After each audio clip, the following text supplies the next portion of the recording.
Halo, saya Romo Gandhi. Kita ketemu lagi dalam Cerita Mogan. Teman-teman terkasih, hari ini kita memperingati peringatan wajib Santo Yosafat, seorang uskup dan seorang martir. Dan kita akan merenungi Injil Lukas 18, 1 sampai dengan 8. Pada suatu ketika, Yesus menceritakan suatu perumpamaan kepada murid-muridnya untuk menegaskan bahwa mereka harus selalu berdoa dengan tidak jemu-jemunya. Ia berkata, di suatu kota ada seorang hakim yang tidak takut akan Allah dan tidak menghormati siapapun. Di kota itu pula ada seorang janda yang selalu datang kepada hakim itu dan berkata, "Belalah aku terhadap lawanku." Beberapa waktu lamanya hakim itu menolak, tapi ia kemudian berkata dalam hatinya, "Walaupun aku tidak takut akan Allah dan tidak menghormati siapapun, namun karena janda ini menyusahkan daku, baiklah aku membenarkan dia supaya jangan terus-menerus datang dan akhirnya menyerang aku." Lalu Yesus berkata, "Camkanlah perkataan hakim yang lalim itu. Bukankah Allah akan membenarkan para pilihannya yang siang malam berseru kepadanya? Dan adakah ia mengulur-ngulur waktu sebelum menolong mereka? Aku berkata kepadamu, ia akan segera menolong mereka. Akan tapi jika Anak Manusia datang, adakah ia menemukan iman di bumi ini?" Nah, teman-teman kasih, saya akan membagikan dua pemerenungan untuk mengolah Injil hari ini. Yang pertama adalah sebuah istilah Latin yang mengatakan Domine doce nos orare. Tuhan, ajarlah kami berdoa. Maka sebetulnya ada 6 sikap doa yang bisa kita amati dalam seluruh proses kehidupan kita maupun juga para sesama kita. Yang pertama adalah sikap doa seperti mantra magic. Sim salabim abra gedabra bra. Itu yang pertama. Yang kedua seperti surat, harus dikirim dan jelas isinya. Yang ketiga itu seperti HP. Semakin canggih medianya, semakin sampai. Itu HP. Atau yang keempat itu seperti proposal. Harus pandai dirumuskan. Yang kelima itu seperti uang pelicin. Harus dengan banyak ziarah dan lain-lain. Dan hari ini doa itu seperti senapan. Terus berondong habis-habisan. Itu kurang lebih 6 sikap yang mungkin ada dalam kehidupan kita juga para teman-teman kita. Nah, teman-teman, Yesus mau kita terus berdoa dengan tidak jemu. Itu kata kuncinya. Karena apa? Karena doa adalah sebuah harapan bahwa Allah selalu menjadi Immanuel. Allah yang menyertai dalam setiap gulat geliat dan aneka pencobaan kehidupan kita. Dan pencobaan itu bisa bermacam-macam.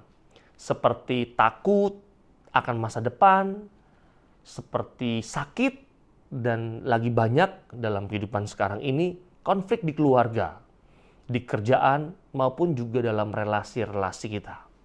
Juga pencobaan rohani, godaan untuk menjadi sombong, atau yang makin sering terjadi adalah godaan untuk memperguncingkan orang lain karena merasa diri itu lebih suci. Pastinya, Yesus tidak cuma hadir sebagai seorang man for others. Tetapi ingatlah, Yesus juga hadir sebagai man of prayer. Ia pergi sendiri untuk berdoa dalam Markus 1:35, berdoa bersama muridnya dalam Lukas 9:28 sampai dengan 30. Berdoa ketika bersyukur di pinggir Danau Tiberias dalam Injil Yohanes 6:1-15, atau Yesus berdoa ketika berpasrah di Taman Getsemani dalam Lukas 22:39-46. Dan menarik doanya membuatnya semakin mesra dengan Bapa. Ini penting. Doanya itu membuatnya semakin mesra dengan Bapa. Ia mengalami yang namanya intimitas cum Deo, kemesraan dengan Allahnya. Maka dikatakan bahwa dalam Yohanes 5 ayat 19, makananku ialah melakukan kehendak Dia yang mengutus aku. Sebaliknya, kita kadang mudah merasa bosan dan berputus asa ketika doa kita seakan tidak didengarkannya. Ketika tidak ada yang dikabulkannya, tapi yakinlah satu hal, Dia tahu apa yang kita perlukan, bukan apa yang kita mohonkan. Maka camkan baik-baik ini. Dia tahu, Allah tahu apa yang kita perlukan, bukan apa yang kita mohonkan. Selain itu, kalau kita mau melihat dan belajar dari Santa Teresia, Allah bertata di lubuk hati kita. Jadi masuklah ke dalam teras hati dan heningkanlah diri segala keributan sehingga kita sungguh tahu apa yang kita minta. Seperti kata novelis Rusia, setiap kali kamu berdoa, jika doamu sungguh tulus akan terjadi suatu perasaan baru. Itu akan membuatmu veritas, kebenaran yang menyegarkan. Karena sejatinya doa juga mesti berpola salib.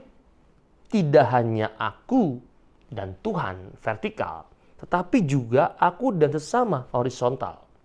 Dengan kata lain, doa mesti bermuara dalam hidup dan diwujudkan dalam hidup harian-harian kita.